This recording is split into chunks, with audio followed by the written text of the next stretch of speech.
오늘 우리에게 주신 하나님의 말씀은 창세기 19장 12절에서 17절의 말씀인 구약성서 23면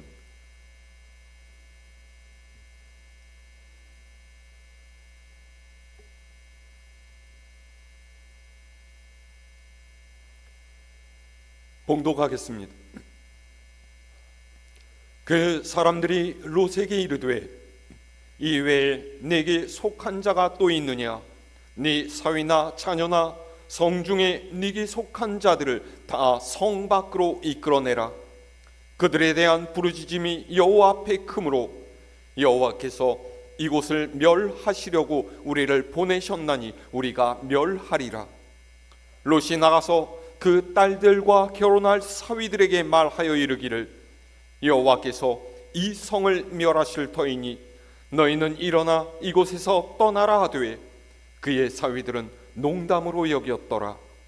동틀 때에 천사가 롯을 재촉하여 이르되 일어나 여기 있는 네 아내와 두 딸을 이끌어내라. 이 성의 죄악 중에 함께 멸망할까 하노라. 그러나 롯이 지체하매 그 사람들이 롯의 손과 그 아내의 손과 두 딸의 손을 잡아 인도하여 성 밖에 두니 여호와께서 그에게 자비를 더하심이었더라. 그 사람들이 그들을 밖으로 이끌어낸 후에 이르되 도망하여 생명을 보존하라. 돌아보거나 들에 머물지 말고 산으로 도망하여 멸망함을 면하라. 아멘.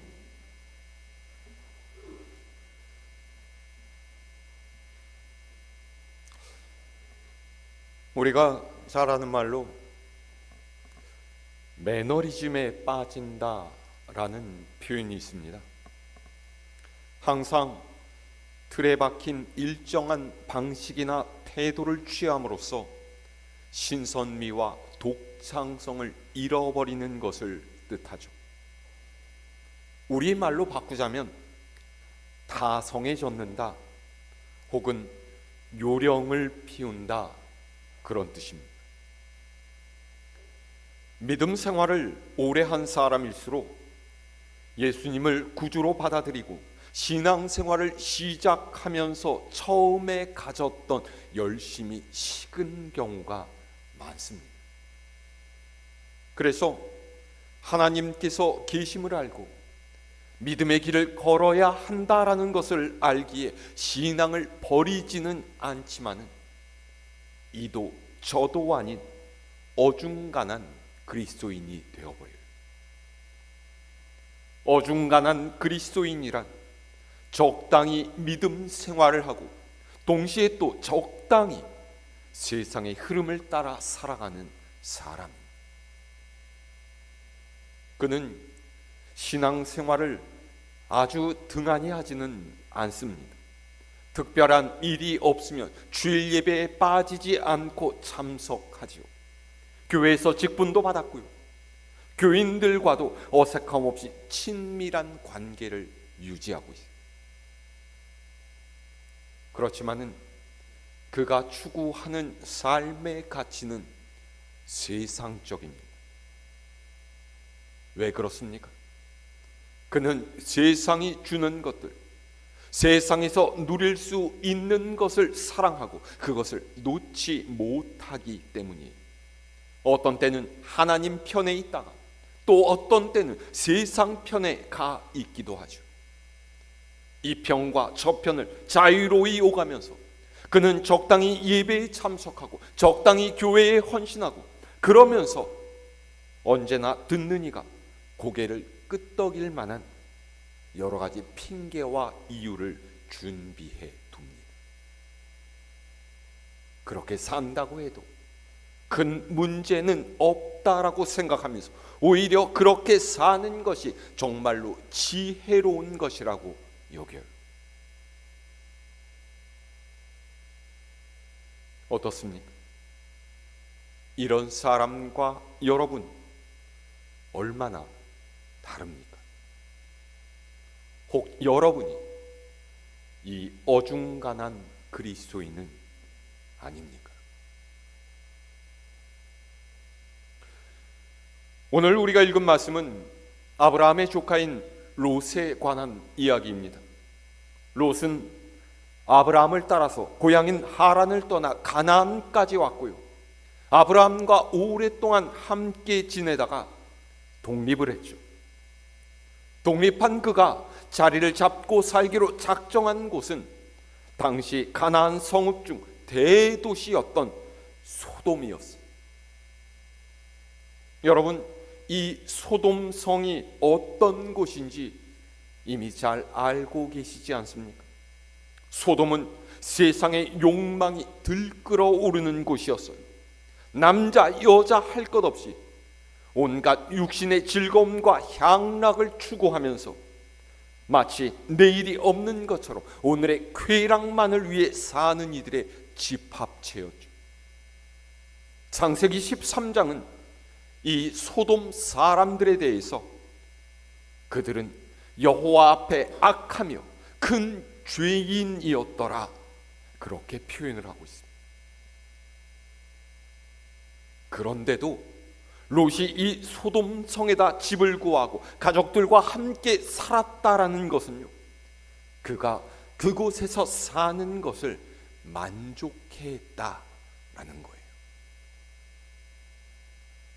이게 어떻게 된 일이죠? 우리는 여기서 롯이 그렇게 신앙에 투철한 사람이 아니었다라는 것을 알게 됩니다. 아니, 아마 아브라함을 떠나서 애굽과 닮아 보이는 풍족한 자연 환경에 둘러싸인 소돔 성으로 이주하기로 했을 때부터 그의 이런 삶은 이미 예견되어 있었는지도 모릅니다. 그는 삼촌 아브라함이 여호와 하나님을 섬기고 있다는 것은 알았지만 그 하나님이 어떤 분이신지를 알려고 한 적도 없었고요, 하나님과 어떤 관계를 맺어보려는 노력도 해본 적이 없어요.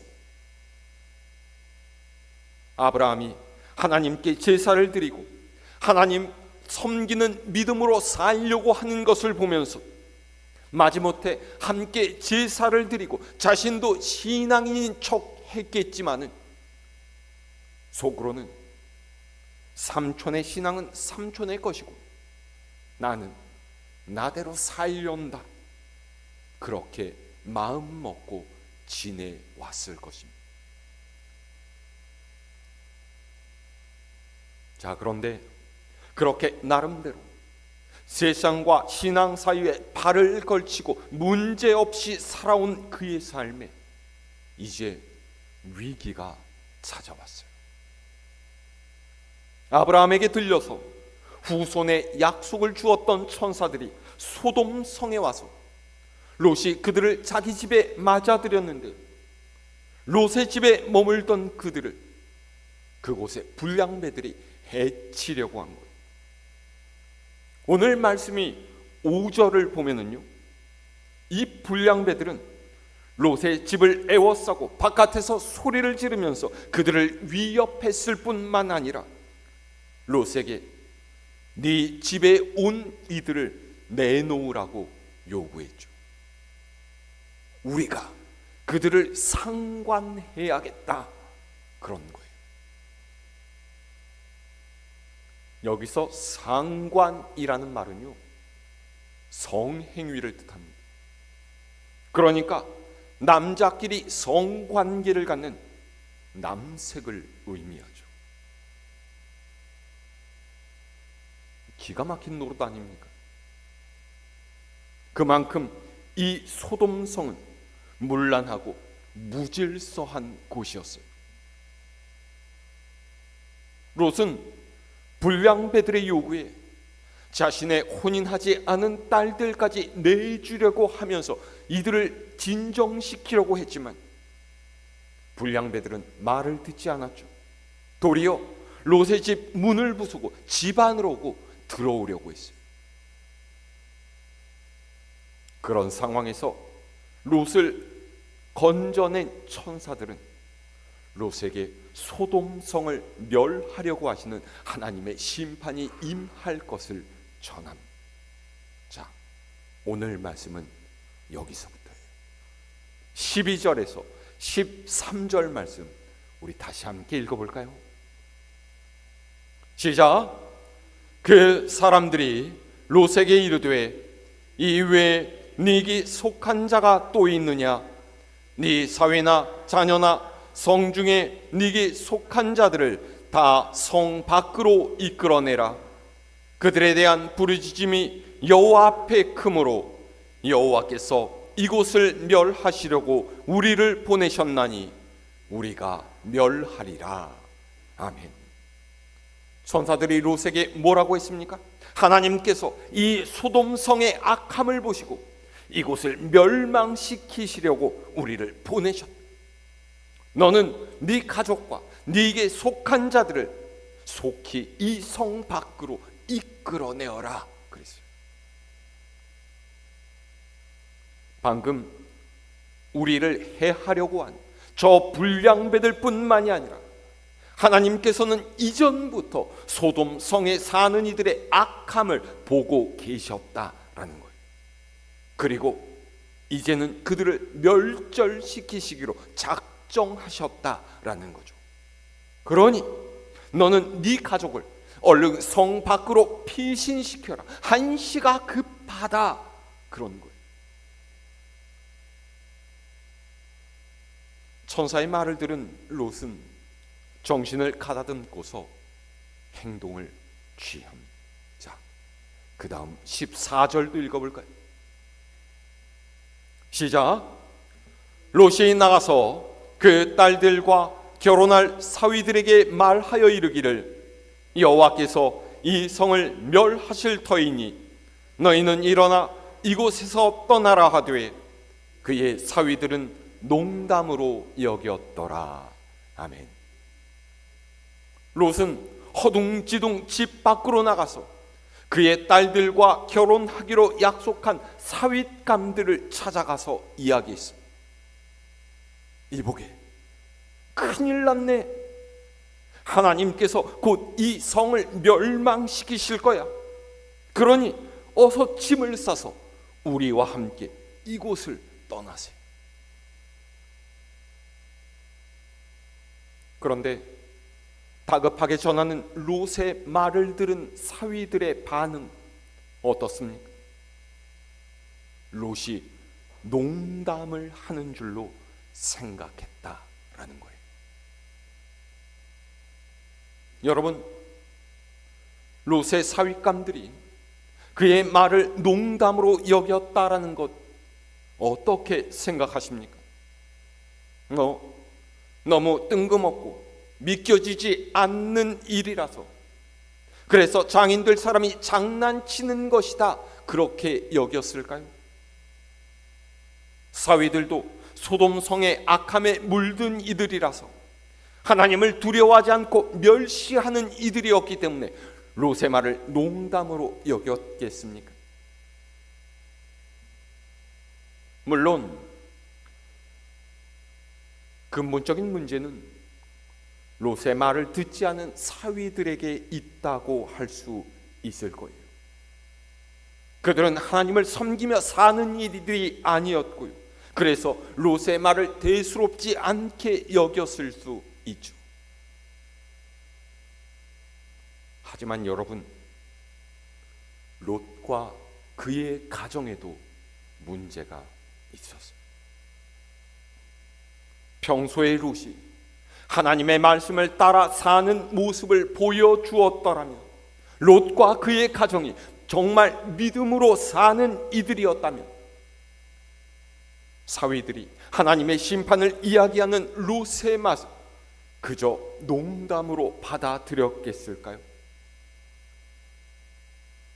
여기서 믿는 이의 삶이 주변에 끼치는 영향력을 우리는 볼 수가 있습니다. 평소에 믿음으로 사는 모습을 한 번도 보여주지 않다가 별안간, 이야, 하나님께서 이 성을 멸망시키신다니까 얼른 떠나야겠다, 그럼 그걸 믿겠습니까? 그건 아닌 거죠.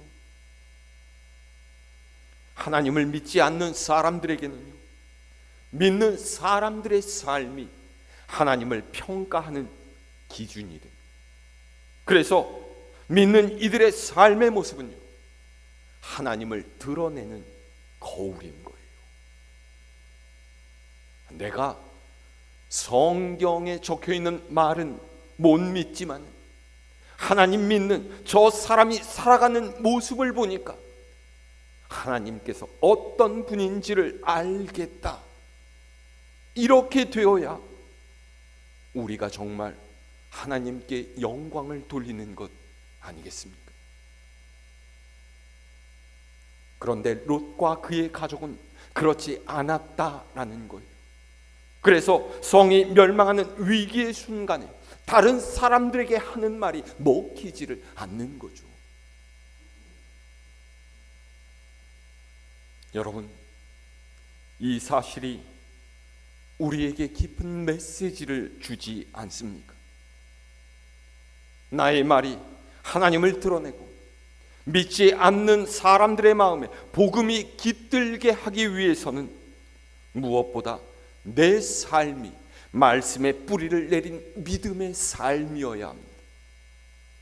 일상의 생활 속에서 하나님께서 원하시는 정직과 진실을 행할 때, 그때 세상의 사람들이 우리의 말과 행동을 통해서 하나님을 바라보게 되는 것이죠. 전도란 그런 거예요. 예수 천당, 불신 지옥을 외치면서 예수를 믿어야 한다라고 권하는 것이 전도가 아닙니다. 우리의 삶에서 예수 그리스도의 향기를 풍기고 그 향기에 사람들이 취할 때에 비로소 복음이 생명의 말씀으로 증거된다라는 것, 여러분 잊지 마시기를 바랍니다. 결국 사윗감들은 롯의 말을 듣지 않았어요. 그러면 어떻게 해요? 자, 15절에서 16절 말씀 읽을까요? 시작.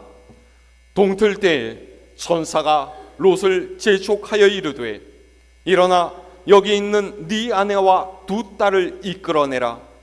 이 성의 죄악 중에 함께 멸망할까 하노라. 그러나 롯이 지체하매 그 사람들이 롯의 손과 그 아내의 손과 두 딸의 손을 잡아 인도하여 성 밖에 두니 여호와께서 그에게 자비를 더하심이었더라. 아멘. 여러분 보세요. 왜 롯의 사윗감들이 장인의 말을 농담으로 여겼는지가 여기 드러납니다. 하나님의 천사들이 급하게 경고했는데도 불구하고 롯은 지체했어요. 우물쭈물하면서 소돔을 떠나기를 주저했다라는 것이죠. 왜요?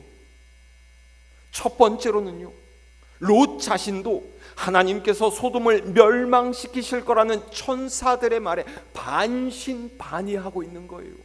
이게 정말로 그렇게 될까?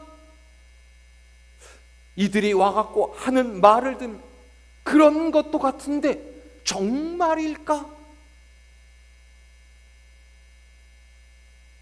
그리고 두 번째는 자신이 이곳에 와서 마련해 놓은 것들, 쌓아놓은 것들에 대한 미련을 버리지 못하는 것이죠.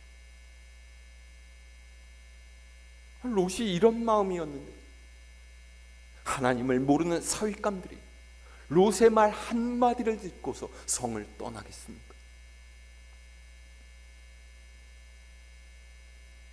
여러분, 오늘의 우리도 이 세상에 내 손으로 일구어 놓고 마련해 놓은 것들 많지 않습니까? 하지만 그것에 미련을 두지 마세요.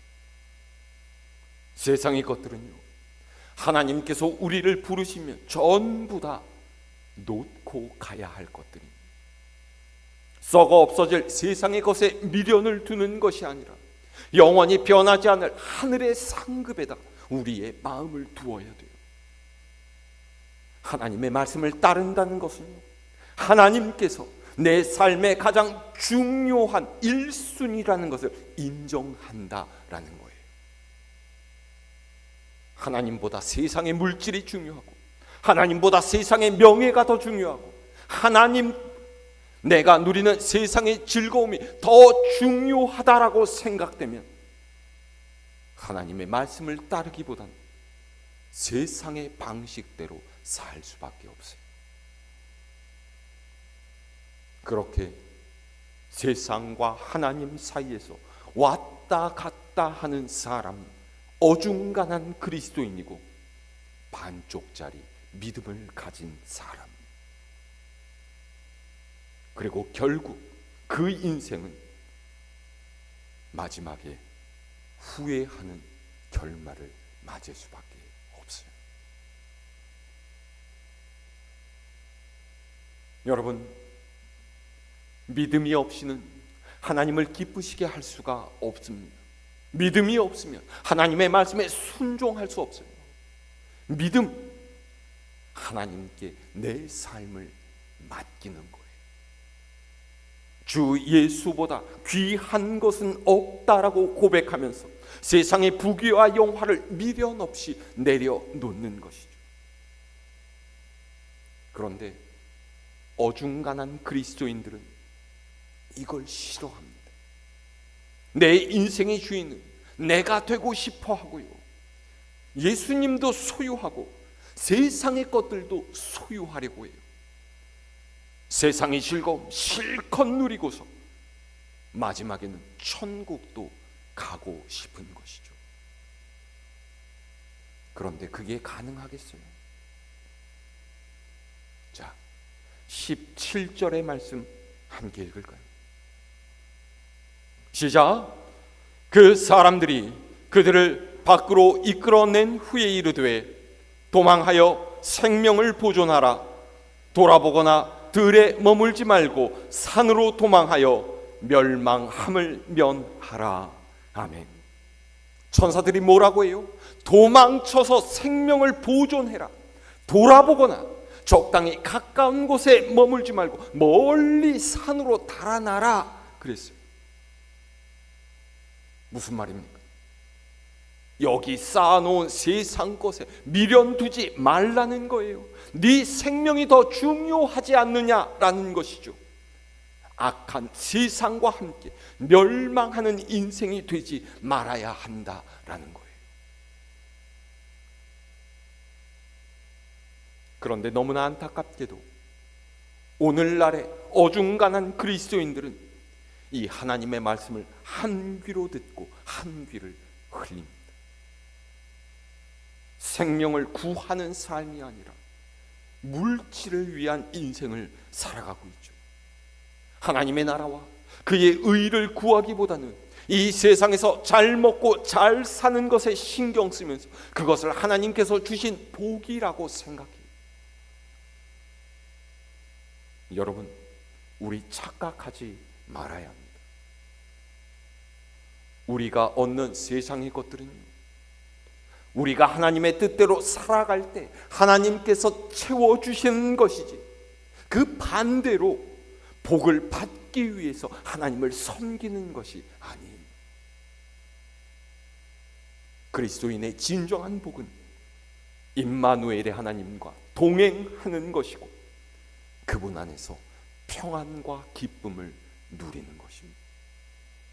이것을 깨닫지 못하고 행하지 못하면 망하는 인생이 될 수밖에 없다는 것을 보여주는 아주 정확한 예가 바로 오늘 말씀 아래에 기록되어 있죠. 자, 우리 아래로 내려가서요, 24절에서 26절 말씀 함께 읽어볼까요?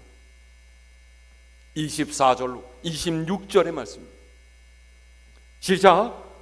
여호와께서 하늘 곧 여호와께로부터 유황과 불을 소돔과 고모라에 비같이 내리사 그 성들과 온들과 성에 거주하는 모든 백성과 땅에 난 것을 다 엎어 멸하셨더라.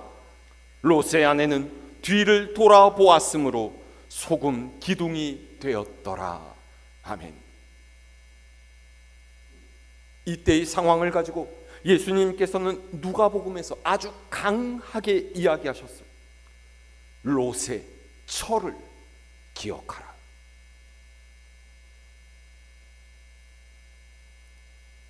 주님께서 마지막 때에 대한 이야기를 길게 하시다가 강조하신 것이 바로 이 말씀이었죠. 롯의 철을 기억하라. 이 말씀의 의미가 무엇입니까? 뒤를 돌아보았다라는 말이 무엇을 의미하겠어요?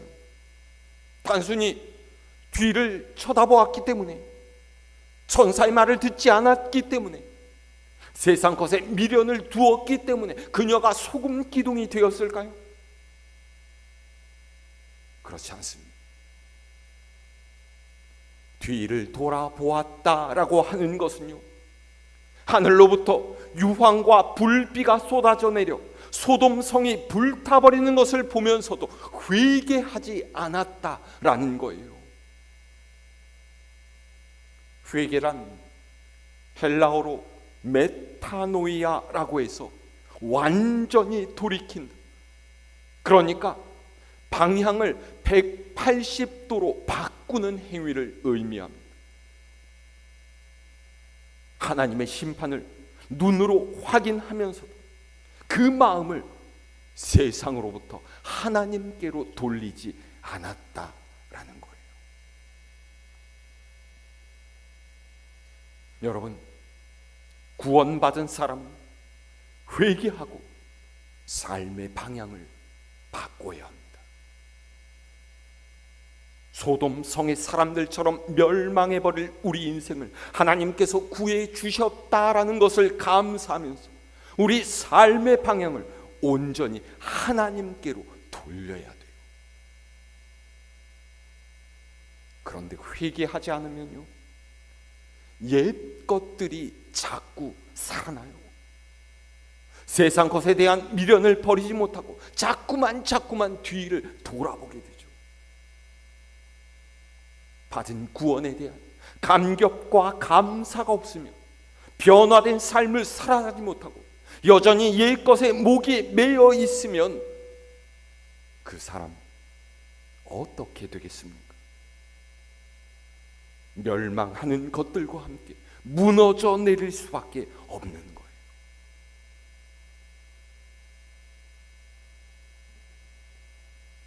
오늘 여러분의 삶을 다시 한번 돌이켜 보시기를 바랍니다. 내 안에 하나님께서 주신 구원 기쁨과 감사가 살아있는지, 세상의 것에 마음을 빼앗겨서 자꾸 뒤돌아보는 삶을 살고 있지는 않은지, 어중간한 그리스도인으로 살면서 나는 믿음으로 살고 있다고 자신을 속이고 있지는 않은지 살펴보실 수 있기를 바랍니다. 하나님께서는 우리를 온전한 그분의 것으로 삼기 원하세요. 우리 마음, 우리의 삶이 하나님께 속한 것이 되어서 세상에 하나님의 은혜와 사랑을 드러낼 수 있어야 될 줄로 믿습니다. 이 한 주간도 하나님께 받은 은혜를 기억하고 말씀대로 순종하면서 믿음으로 살아가는 우리 갈보리 교회 모든 식구들 될 수 있기를 우리 주님의 이름으로 축원합니다.